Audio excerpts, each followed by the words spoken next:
Welcome to विश्व study point. विश्व study point में आपका स्वागत है। आज हम समान ज्ञान के कुछ इंपॉर्टेंट क्वेश्चन देखेंगे जो अक्सर एग्जाम में पूछे जाते हैं। तो स्टार्ट करने से पहले अगर वीडियो अच्छा लगे, मेरा प्रयास अच्छा लगे तो प्लीज़ आप लाइक एंड सब्सक्राइब जरूर करें। आप कमेंट नहीं कर सकते कोई बात नहीं, आप शेयर नहीं कर सकते कोई बात नहीं, बट एक लाइक एंड सब्सक्राइब जरूर करें। इससे आपको कुछ नहीं होगा, हमको मोटिवेशन मिलेगा, आगे हम अच्छे से अच्छे प्रयास करेंगे और वीडियो का कलेक्शन लेके आएंगे। पूरा 1000 का सीरीज लेकर आएंगे समान ज्ञान का। बहुत ही इंपॉर्टेंट क्वेश्चन है। इसके बाद विज्ञान के भी हम सीरीज लेकर आएंगे। तो प्लीज़ आप एक लाइक एंड सब्सक्राइब करें जिससे हमको मोटिवेशन मिले और हम आगे कंटिन्यू रखें सीरीज को। तो स्टार्ट करते हैं। आज पहला क्वेश्चन है जो कि कल आप लोगों से पूछा था कि राज्य सरकार को बर्खास्त किया जा सकता है राज्यपाल की सिफारिश पर भारत के राष्ट्रपति द्वारा, राज्यपाल द्वारा, प्रधानमंत्री द्वारा। किसी भी राज्य का जो राज्य सरकार होती है उसको कैसे बर्खास्त किया जा सकता है इंडिया में? तो ये आपके राज्यपाल की सिफारिश पर भारत के राष्ट्रपति द्वारा। जो भारत के राष्ट्रपति होते हैं वही किसी भी राज्य की सरकार को बर्खास्त कर सकते हैं, बट लेकिन राज्यपाल की सिफारिश पर। तो इसका आंसर जो हो जाएगा आपका ए पार्ट, राज्यपाल की सिफारिश पर भारत के राष्ट्रपति द्वारा। अगला क्वेश्चन, आज का पहला क्वेश्चन स्टार्ट होता है। भारतीय संविधान के अनुसार राज्य का अधिशासी प्रधान, भारतीय संविधान के इंडियन संविधान के अनुसार भारत का जो राज्य है, राज्य का अधिशासी प्रधान, एक्सिक्यूटिव हेड, जिसे एक्सिक्यूटिव हेड बोलते हैं, कौन होता है? राज्य का पूछ रहा है। राज्यपाल, मुख्यमंत्री, राष्ट्रपति, प्रधानमंत्री। तो राज्य का जो एक्सिक्यूटिव हेड या अधिशासी प्रधान होता है वह राज्यपाल होता है। तो इसका आंसर हो जाएगा ए पार्ट। अगर पूछता कि देश का, इंडिया, भारतीय संविधान के अनुसार भारत का जो एक्सिक्यूटिव हेड या अधिशासी प्रधान कौन होता है तो वो आपका राष्ट्रपति होता है। भारत का एक्सिक्यूटिव हेड जो होता है राष्ट्रपति होता है और राज्य का एक्सिक्यूटिव राज्यपाल होता है। तो इसका आंसर जो है आपका ए पार्ट, राज्यपाल। अगला क्वेश्चन है, निम्नलिखित में से किसकी नियुक्ति भारत के राष्ट्रपति द्वारा नहीं की जाती है? राजदूत, प्रधानमंत्री, महान्यायवादी और भारत के उपराष्ट्रपति। तो इन चारों में से जो भारत के उपराष्ट्रपति है उनकी नियुक्ति राष्ट्रपति के द्वारा नहीं किया जाता है, उसका चुनाव होता है उसके द्वारा होता है। तो इसका आंसर जो हो जाएगा डी पार्ट।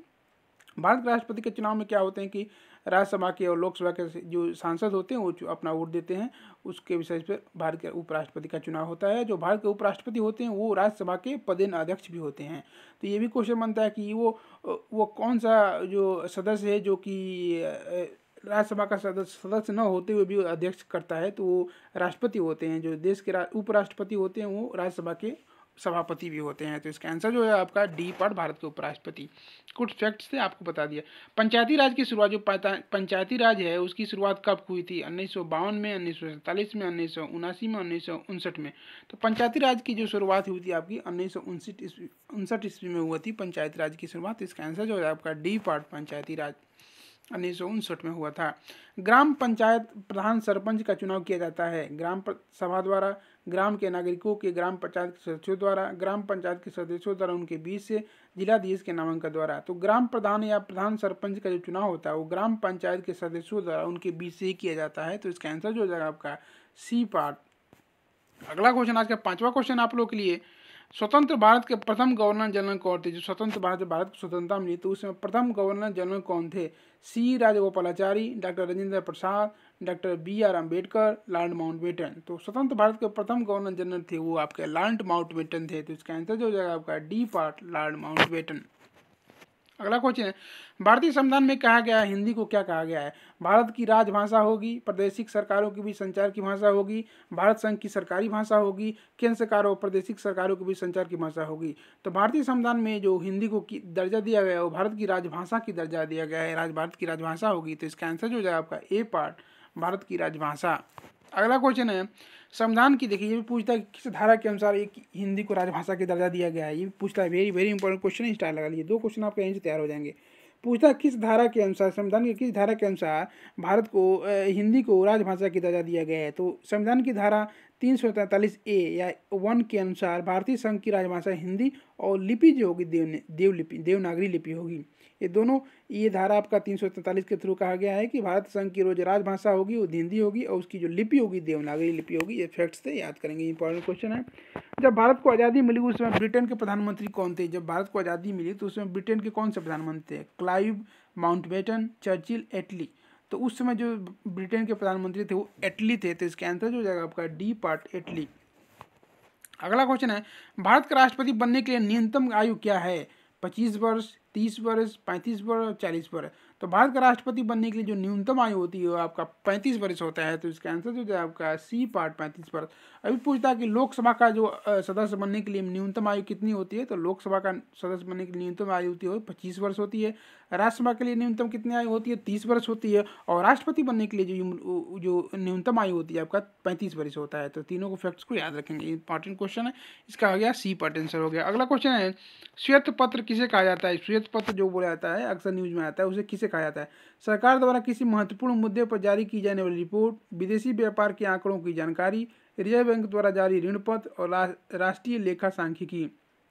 तो श्वेत पत्र जो होता है सरकार के द्वारा किसी महत्वपूर्ण मुद्दे पर जारी की जाने वाली रिपोर्ट होता है। जो जब सरकार किसी पर्टिकुलर मुद्दे पर अपना महत्वपूर्ण रिपोर्ट जारी करती है उसे ही श्वेत पत्र कहा जाता है। तो इसका आंसर जो जाएगा आपका ए पार्ट। अगला क्वेश्चन है 10वां क्वेश्चन आज का, मृत्युदंड की सजा पाने वाले व्यक्ति को क्षमा दान का अधिकार, मृत्युदंड किसी को मिला है तो उसको क्षमा करने का अधिकार संविधान में सिर्फ किसे दिया गया है। धर्मगुरुओं को, मुख्यमंत्री को, प्रधानमंत्री को, राष्ट्रपति को।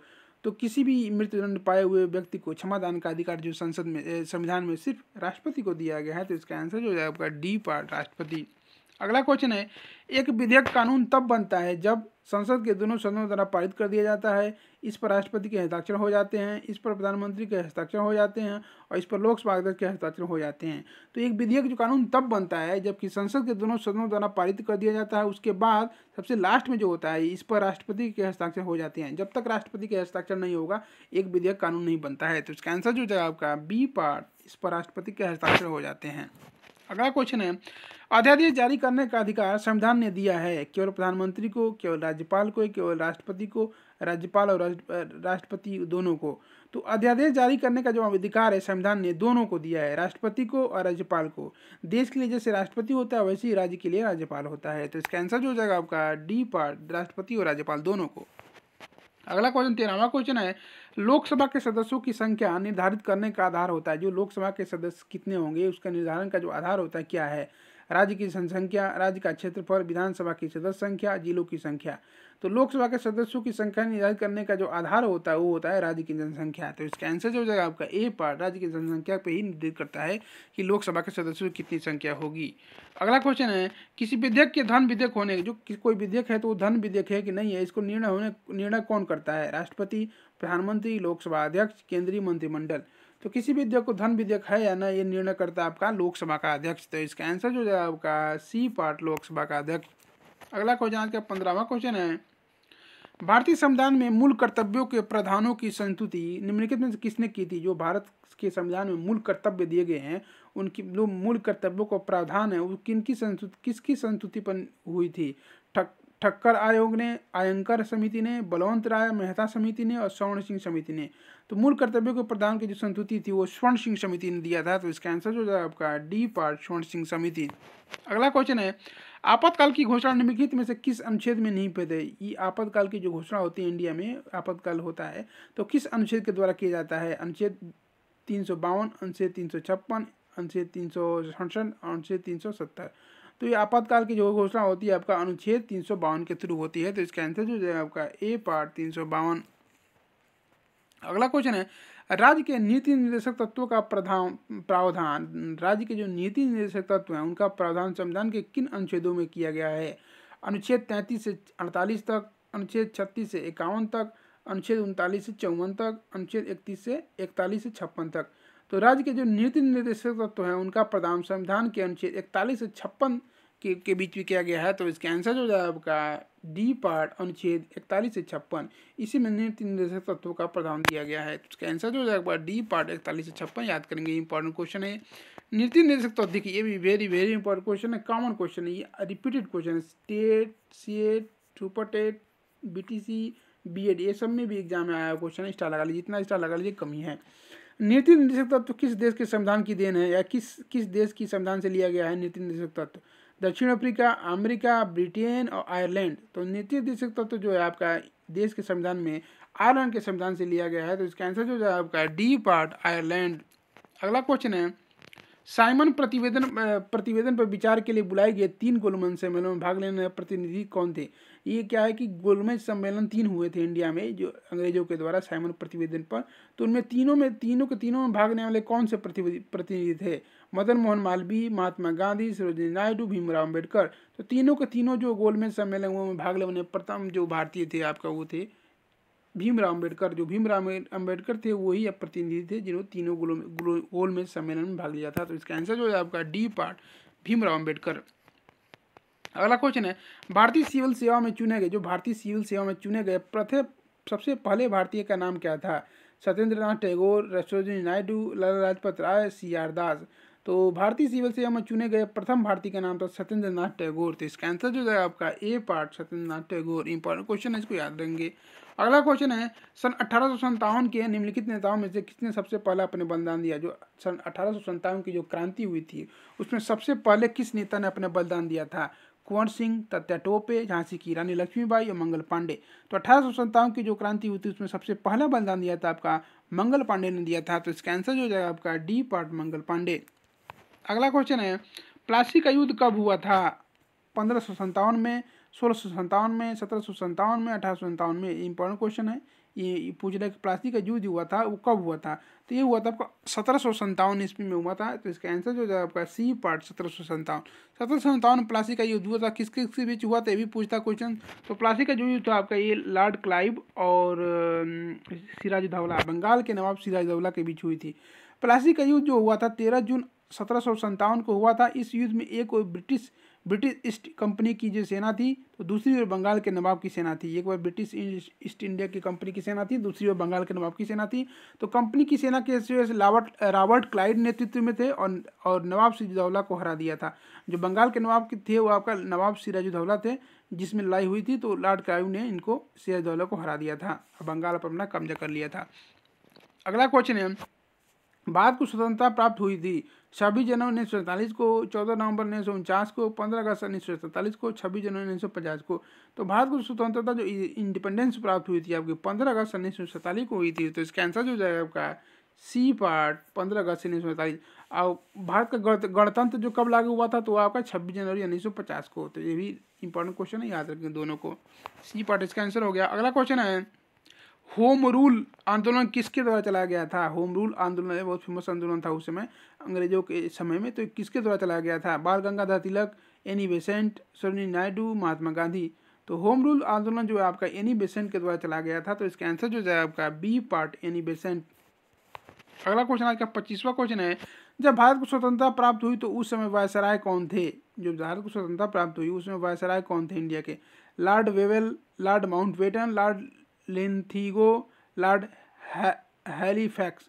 तो जब भारत को स्वतंत्रता प्राप्त हुई उस समय के वायसराय थे आपका ये लॉर्ड माउंटबेटन थे। तो इसका आंसर जो है आपका बी पार्ट लॉर्ड माउंटबेटन। ये अंतिम वायसराय भी थे और इनको बुलाया था प्रथम गवर्नर जनरल ऑफ इंडिया भी थे, क्योंकि जब इंडिया को स्वतंत्रता की प्राप्त हुई तो उस समय ये वायसराय थे। जब इंडिया को स्वतंत्र प्राप्त होगी, इंडिया स्वतंत्र हो गया, तो उस समय क्या कि पहले जो इंडिया के जो पहले गवर्नर जनरल बने यही लॉर्ड माउंटबेटन भी बने। तो दोनों एक के टाइम पर दोनों बने थे, पहले वायसराय भी थे, बाद में जब इंडिया आज़ाद हो गया तो पहले जो है लॉर्ड माउंटबेटन दो बने थे, गवर्नर जनरल ऑफ इंडिया बने थे। इसका आंसर हो जाएगा आपका बी पार्ट लॉर्ड माउंटबेटन। अगला क्वेश्चन 26वां क्वेश्चन है, राष्ट्रीय कांग्रेस का प्रथम अधिवेशन किस स्थान पर हुआ था? जो राष्ट्रीय कांग्रेस थी या जिसे इंडियन कांग्रेस बोलते हैं, उनका जो प्रथम अधिवेशन था किस स्थान पर हुआ था? कोलकाता, मुंबई, चेन्नई, लाहौर।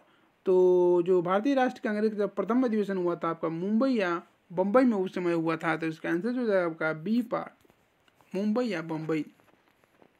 अगला क्वेश्चन ये भी वेरी वेरी इंपॉर्टेंट क्वेश्चन है, कॉमन क्वेश्चन अक्सर लोगों को याद रहता है, ये जीके का क्वेश्चन है, वेरी फेमस क्वेश्चन है। स्वराज मेरा जन्मसिद्ध अधिकार है, ये स्वराज मेरा जन्मसिद्ध अधिकार है यह कथन किसका था? महात्मा गांधी ने, गोखले ने, सुभाष चंद्र बोस ने, लोकमान्य तिलक ने।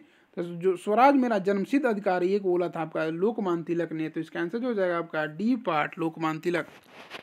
इन्होंने बोला स्वराज मेरा जन्मसिद्ध अधिकार है, बहुत फेमस डायलॉग है इनका। भारत में अंग्रेजी शिक्षा प्रारंभ की थी, किसने प्रारंभ की थी अंग्रेजी शिक्षा? लॉर्ड कर्जन ने, लॉर्ड मैकाले ने, लॉर्ड डलहौजी ने, लॉर्ड माउंटबेटन ने। तो भारत में अंग्रेजी शिक्षा की जो शुरुआत की थी, शिक्षा प्रारंभ की थी वो थी लॉर्ड मैकाले ने। तो इसका आंसर जो है आपका बी पार्ट लॉर्ड मैकाले ने। अगला क्वेश्चन 29वां क्वेश्चन आज का, महात्मा गांधी का दांडी मार्च, महात्मा गांधी का जो दांडी मार्च स्टार्ट हुआ था वो कब हुआ था? मार्च 1930 में, जून 1930 में, अगस्त 1930 में, सितंबर 1930 में। तो जाहिर सी बात है 1930 में ही हुआ था, बट किस महीने में हुआ था तो ये भी देख लेते हैं। महात्मा गांधी का जो दांडी मार्च था वो प्रारंभ हुआ था आपका मार्च 1930 ईस्वी में। तो इसका आंसर जो है आपका ए पार्ट, मार्च 1930। अगला आज का 30वां क्वेश्चन है, जन गण मन कब और कहाँ सर्वप्रथम गाया गया था? पहले तो यही पूछता कि जनगण अधिनायक जो है इसके रचयिता कौन है? तो इसका रचयिता जो है रविन्द्रनाथ टैगोर हैं। और ये कब और कहाँ सर्वप्रथम गाया गया था तो वो भी देख लेते हैं। 1947 दिल्ली में, 1950 दिल्ली में, 1931 कोलकाता में और 1911 कोलकाता में। तो जनगण मन अधिनायक जो सबसे पहली बार जो ये कोलकाता में गाया गया था और ये 1911 ईस्वी में गाया गया था। तो इसका आंसर जो है आपका डी पार्ट, 1911 और कोलकाता में गाया गया था जनगण मन अधिनायक जय है। अगला क्वेश्चन है नाइटिंगेल ऑफ इंडिया, ये भी वेरी वेरी इंपॉर्टेंट क्वेश्चन है, स्टार लगा लीजिए। अगला वाला क्वेश्चन है बी स्टार था आपका, जनगण मन कब वो कहाँ गाया गया था सर्वप्रथम? तो ये क्या गया, कलकत्ता अधिवेशन में 1911 में पाया था। नाइटिंगेल ऑफ इंडिया के नाम से किसे पुकारा जाता है, किसे जाना जाता है? विजय लक्ष्मी पंडित, मदर टेरेसा, सरोजिनी नायडू, इंदिरा गांधी। तो नाइटिंगेल ऑफ इंडिया जो नाम से जाना जाता है जिसको, सरोजिनी नायडू को। तो इसका आंसर जो है आपका सी पार्ट, सरोजिनी नायडू। सरोजिनी नायडू को ही नाइटिंगेल ऑफ इंडिया के नाम से पुकारा जाता है। तो इसका आंसर जो है आपका सी पार्ट, सरोजिनी नायडू। अगला और आज का लास्ट क्वेश्चन है, गदर पार्टी का नेता कौन था? भगत सिंह, लाला हरदयाल, बाल गंगाधर तिलक, वी डी सावरकर। तो गदर पार्टी के जो नेता थे वो थे आपका लाला हरदयाल। तो इसका आंसर जो है आपका बी पार्ट, लाला हरदयाल। तो बच्चे क्वेश्चन आप लोग के लिए यही समाप्त होते हैं, बहुत ही इंपॉर्टेंट क्वेश्चन थे। तो आप आज का क्वेश्चन देख लेते हैं आप लोग के लिए, जिसका आंसर आप लोग कमेंट बॉक्स में देना है, देखते हैं कितना इसका सही आंसर देते हैं। तो आज का जो क्वेश्चन है बहुत ही इंपॉर्टेंट क्वेश्चन, जो लास्ट वाला क्वेश्चन रहता है आप लोग के लिए वो बहुत ही इंपॉर्टेंट रखता हूँ। देख लेते हैं, निम्नलिखित महिलाओं में से कौन अखिल भारतीय कांग्रेस की सर्वप्रथम अध्यक्षता हुई थी? देखिए ये भी वेरी वेरी इंपॉर्टेंट क्वेश्चन है, यूनिक क्वेश्चन है, ये पीसीएस में आया क्वेश्चन है कि निम्नलिखित महिलाओं में से कौन अखिल भारतीय कांग्रेस की सर्वप्रथम अध्यक्षता हुई थी? नैनी सेनगुप्ता, सरोजिनी नायडू, एनी बेसेंट, कमला देवी चट्टोपाध्याय। तो इसका आंसर आप लोग कमेंट बॉक्स में देना है, देखते हैं कितना इसका सही आंसर देते हैं। अगर मेरा प्रयास अच्छा लगे, मेरा वीडियो अच्छा लगे, मेरा थोड़ा सा भी प्रयास अच्छा लगे तो प्लीज़ आप लाइक एंड सब्सक्राइब जरूर करें। आप शेयर नहीं कर सकते, कमेंट नहीं कर सकते, कोई बात नहीं, बट आप एक मेरे लिए, मेरे प्रयास के लिए प्लीज़ आप एक लाइक एंड सब्सक्राइब जरूर करें। इससे मोटिवेशन मिलेगा, आगे हम अच्छे से अच्छी वीडियो लाते रहेंगे तो मुझे खुशी होगी। तो प्लीज़ आप लाइक एंड सब्सक्राइब जरूर करें। तो आज के लिए इतना ही। Thanks for watching my video, thank you so much.